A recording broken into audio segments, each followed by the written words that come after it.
Hello, everyone, and welcome to my latest episode of Nick's Notes, where we talk about the interesting health tech issues of the day. Thank you for joining us. Thank you for listening. Thank you for being involved. I have with me a special guest today, Adrian Miranda, who has a company called Gross Anatomy, and we're going to talk about that and health education and health content. And so, first, welcome to the show, Adrian. Oh, thank you for having me. It's a pleasure. And yeah, you Great. pronounce it it's Adrian Miranda. Yeah. Adrian Miranda. There you go. I said it right. So tell me, Adrian, just give us a little bit, the Reader's Digest version of your background, right? Sort of, your life story that brought you to and be involved in health tech. So the Reader's Digest version is I'm a physical therapist. I grew up in a neighborhood called Washington Heights. It's made famous by the movie In the Heights. Back in the day, in the 90s, very violent, poor, you name it.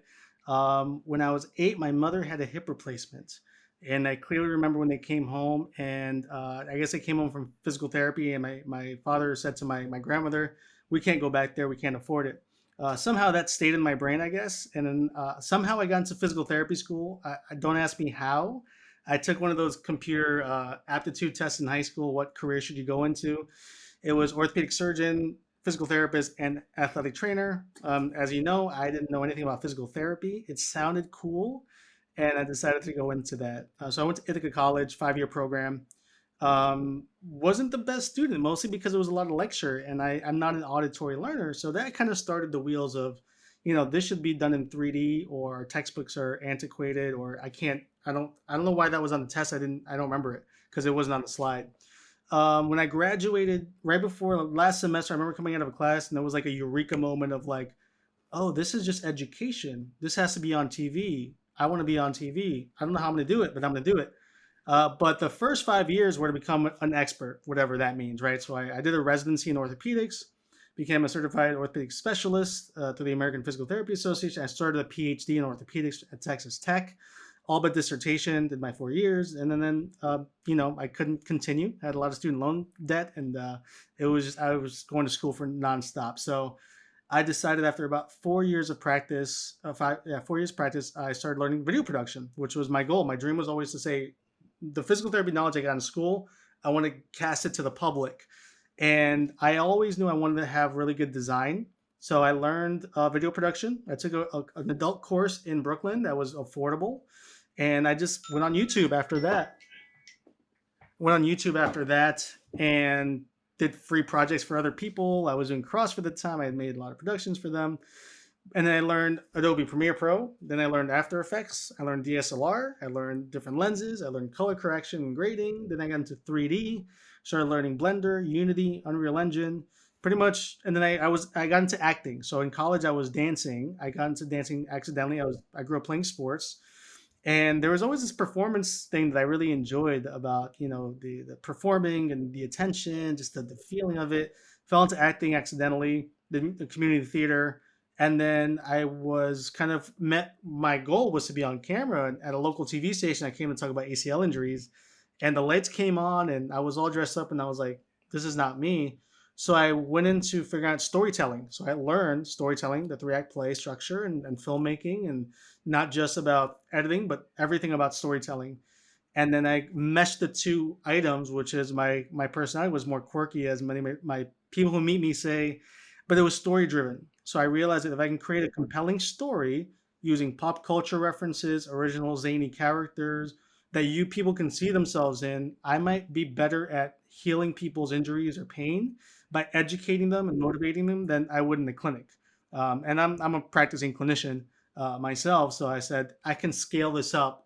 And just like in your last podcast, Amazon and One Medical teaming up, for me, the vision for you, this is a decade of a vision that you sell that website or what I'm doing now. I've been working on this for 10 years. And so that's kind of it. That's the Reader's Digest in less than 7 minutes about where it came from.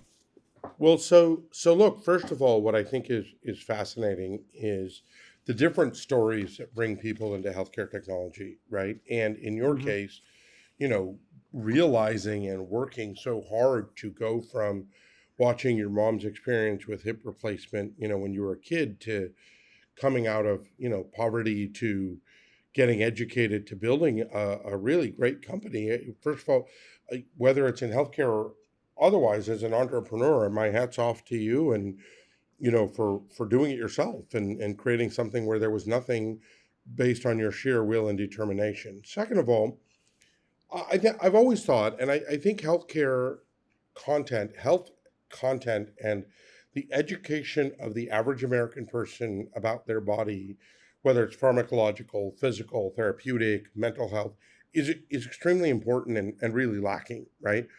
The average person in their 20s or 30s will know more about their car. Oh, the car doesn't work. Oh, it's because of flat tire, oil, this, that, than they do about their body. People don't know anything, right, of what's going on. And that lack of health literacy leads to a whole host of issues, because if we don't understand, right, the difference between cholesterol and carbohydrate, a good carb and a bad carb, this versus that, versus, or on in the physical domain, things get worse and more expensive and harder to treat, right? So Yep. in your approach on gross anatomy, and everyone, Adrian's site is grossanatomy.io. You can see it in the link below. It has some really interesting content that is worth checking out. You take sort of a pop culture and entertainment oriented approach towards making content that is educational about the body and about movement and about physical therapy and whatever. Why pop culture? How does that make it more effective?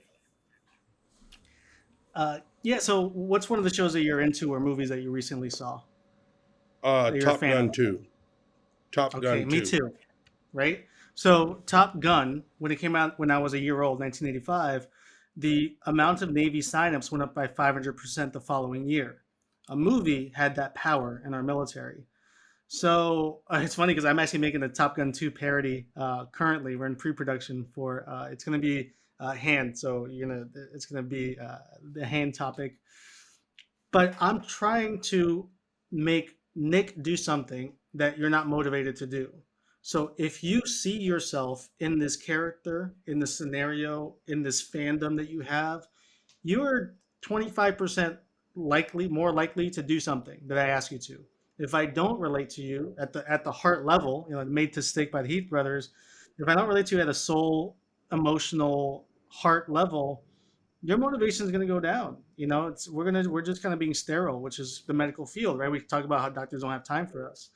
And so that's why I went the pop culture route. Now, don't get me wrong, I do have original content too, but the original content is based on people I've met, family members who I admire or I think were kind of nutty or funny and the outfits, whatever it is. But for the web series that I made, I had somebody on LinkedIn who's a veteran and a voiceover actor randomly messaged me and said, "The scene with you and your mother reminds me of me and my mom. Thank you for writing that." And so that is the goal: is that I'm trying to write stories for you, not for and some things I love. Like don't get me wrong, like the Mission Impossible series they have. I'm a big fan of Tom Cruise. You can say what you want and all the controversy, but those are entertaining films. And I love, fake fighting and stage combat and being silly. So that was the premise was that if I can get you, and it was part of growing up in my neighborhood was that novellas and the Spanish news were incredibly powerful, Yeah. right? And so Well, that look, was kind of part of it. I think we live in a Yeah. world where there's no question whether I mean, good or bad, and certainly in my opinion, bad, and my listeners know my political bent, but Twitter got a president elected in this country, right? And much to many of our dismay, but forgetting who Donald Trump was, it's incredible power of the media, right, to influence. And Mhm. now it's TikTok and short form video content that has Mhm. so incredibly influential in people. And I think that this kind of approach, a pop culture or entertainment driven approach, because people find the topic scary and intimidating. Doctors use big words like, anatomy and, you know, Mhm. they don't call it your thigh bone. They call it some, Right. clinical name or something that Yeah. may scapula or fibia or whatever the case may be, Yeah. that makes the Exactly. average person sort of scared away from it. Where do you think going forward with gross anatomy in your project, which I think is so interesting and hopefully helpful to so many people who don't have access to this kind of content, right? Almost a Mhm. Khan Academy for health content, but in an entertaining way. A lot of talk about VR and augmented reality um, already being used by surgeons and whatever, but where do you think that comes in? You see your content in the future adapting to a VR, AR environment, or is your audience more sort of still in the current web paradigm? What do you think? Oh, thanks for asking that. So it's all over the place, to be honest. I have a live musical that I created based on Hedwig and the Angry Inch. I have a prototype of a game in the metaverse on the Sandbox, which is a hack and slash game, which will be used for the VR game. For example, the VR game will be a hack and slash type of game that you have to beat these anatomy skeletons by finding out clues on how to beat them. So you have to find the humerus. So you have to learn, oh, this villain, you have to beat it with by hitting the humerus or the femur. So that's in like there's still an ideation phase, but the goal is to be a transmedia platform. I decided just honestly in the last this summer after it really happened after watching Thor: Love and Thunder. I said, I love digital, I love video. Let me be really successful in video, and I've done a podcast, a narrative podcast, so that I have a narrative podcast, just two episodes on there, and I was going to continue, but I said, you know what? Let me go with video digital first, create the brand awareness even further. Then I can literally take, and I'm doing the animated series, so that's in production currently. Um, and so the goal is to be transmedia. I don't want to stop, at video, and there's a number of reasons for that. One, because I'm a poor auditory learner, but there's a lot of people out there who love podcasts, and they might be motivated and change their behavior and be educated by walking down the street with a podcast. That's gross anatomy. And it's narrative. It's not a like this, not a kind of like interview. It's actually a narrative of like a story happening, scripted. The animated series. It's Adult Swim style, but it's an animated series. There is the VR game. There's a 2D video game as well. There's also going to be VR Well, let me experiences and just VR let me content. just So jump in. I yeah. think everything you're Mhm. saying is fascinating. I also think there's an angle with schools, right, and bringing this Mhm. Yeah. content into the classroom so kids learn it at a younger and younger age, right? Yeah.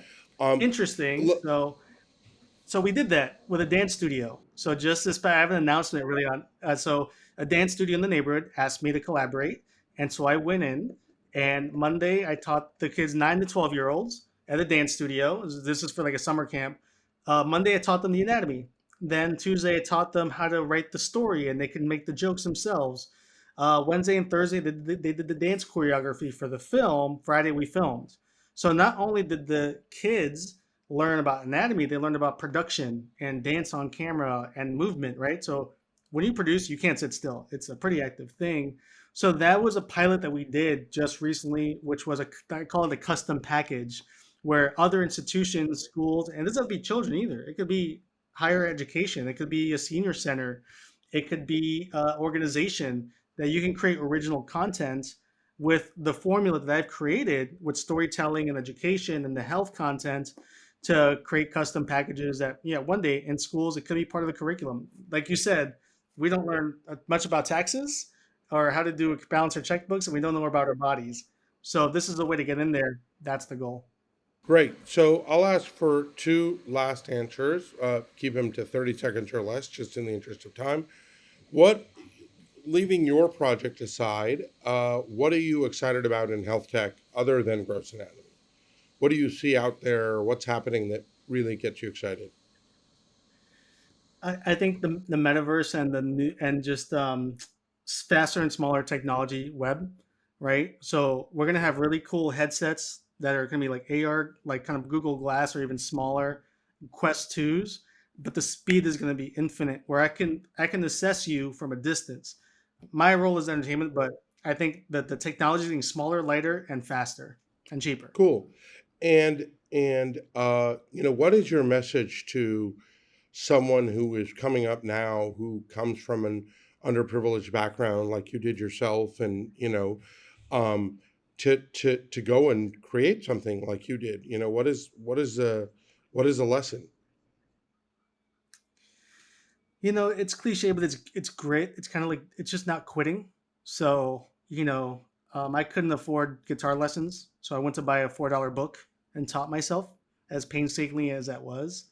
So if you don't have the money, you have time and resources. And so you just got to figure out and tap into your network, people who know things.